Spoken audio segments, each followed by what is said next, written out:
大家好，老师从业中医男科30余年，帮助了数千名海内外华人朋友通过中药调理重回男性雄风。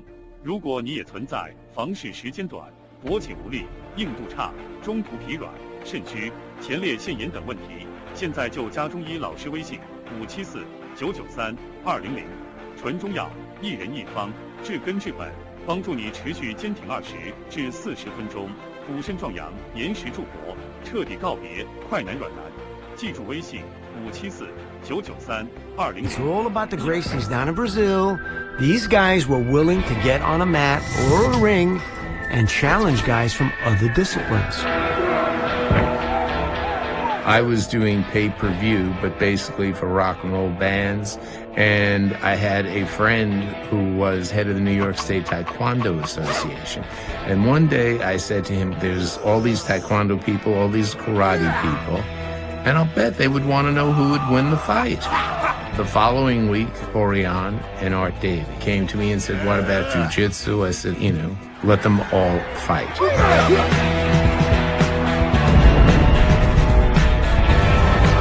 I said, what it should be called is the Ultimate Fighting Championship. And Art said, so why? I said, because there's nothing beyond ultimate.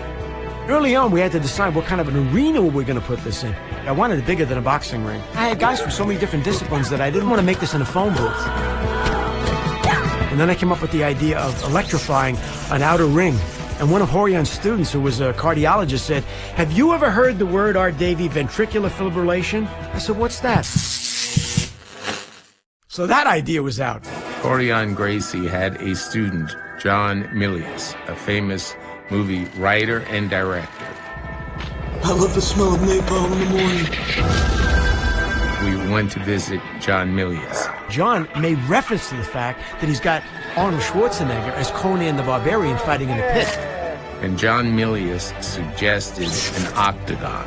Now, he also suggested that we dig it into a pit, that we have guys with torches standing around there. We talked about Vestal Virgins coming in on white horses and having 140 anti-aircraft lights like Lenny Riefenstahl did in Triumph of the Will, and lining the pathway to the arena. That didn't appeal to me, but the octagon, which would be a different way to do an event, that appealed to me. In all fairness, it really wasn't John Milius's idea.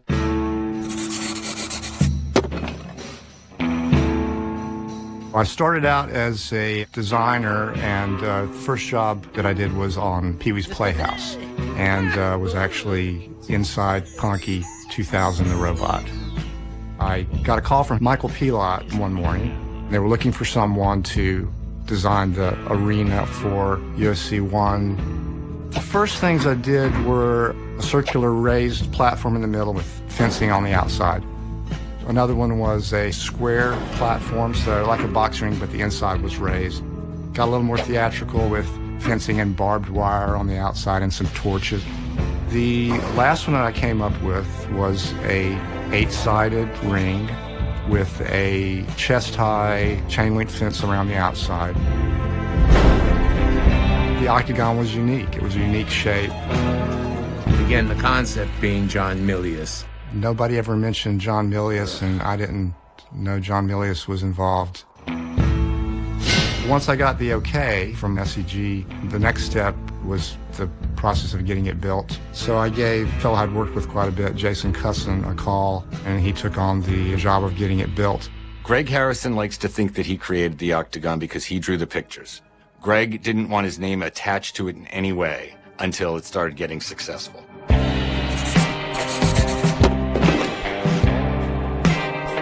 I knew nothing about martial arts, but I had seen Chuck Norris. There was an old movie called The Octagon. I had seen it when I was a kid, and that's how the octagon became an octagon.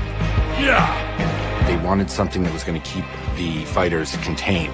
We had talked about plexiglass and decided that could be too dangerous for the fighters. And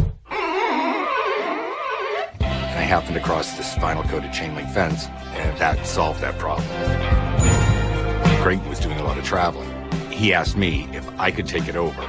So what would happen is I would describe to Greg different ideas, and he would draw them because he's an illustrator and I'm not.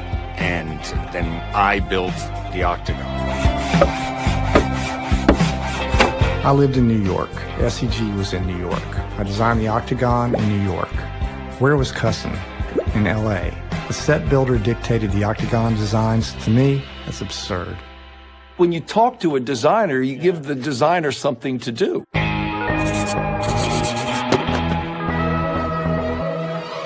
Bob Meyerowitz introduced me to Art Davie and Horian Gracie. From day one, the most important thing that we had to do was to make sure it looks like nothing they've ever seen. When someone buys a boxing event, they see a ring. And I said, it can't look like a ring. It's got to look different. And I said, let's just make it 8 sides. Greg, he had that information when he drew the sketches. They knew I created the Octagon.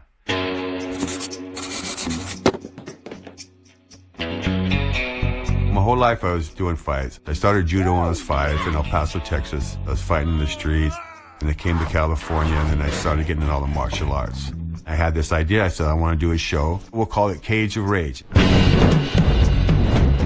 The first one I built was real high because I wanted to do stick fighting. Instead of 6 feet high, it was 12 feet high. My show was February of 1993. The UFC wasn't until November of 93. Art Davie came to my show, and the Gracies came to my show. I drove out with Hoist, and when the two fighters showed up, one dressed in a futuristic way and the other dressed like in a military way, they looked like wrestlers. I looked at what they were doing, and it was a tall, 4-sided wrestling type cage. It was an octagon shape. Hoist seemed to be bored. We stayed for only 2 bouts, and Hoist looked at me and said, let's go get some Brazilian food. If I didn't do Cage of Rage in the Octagon, they would never have done it in an octagon. If SEG knew they wanted an octagon before they called me in, why would I waste precious time showing Pilat round and square fighting rings? That makes no sense. SEG didn't know what they wanted until they saw my octagon design. My recollection and memory is the guy who had the most responsibility for the creation of the octagon is Jason Cussin. Gregory Harrison was the designer. Jason Cousin was the architect.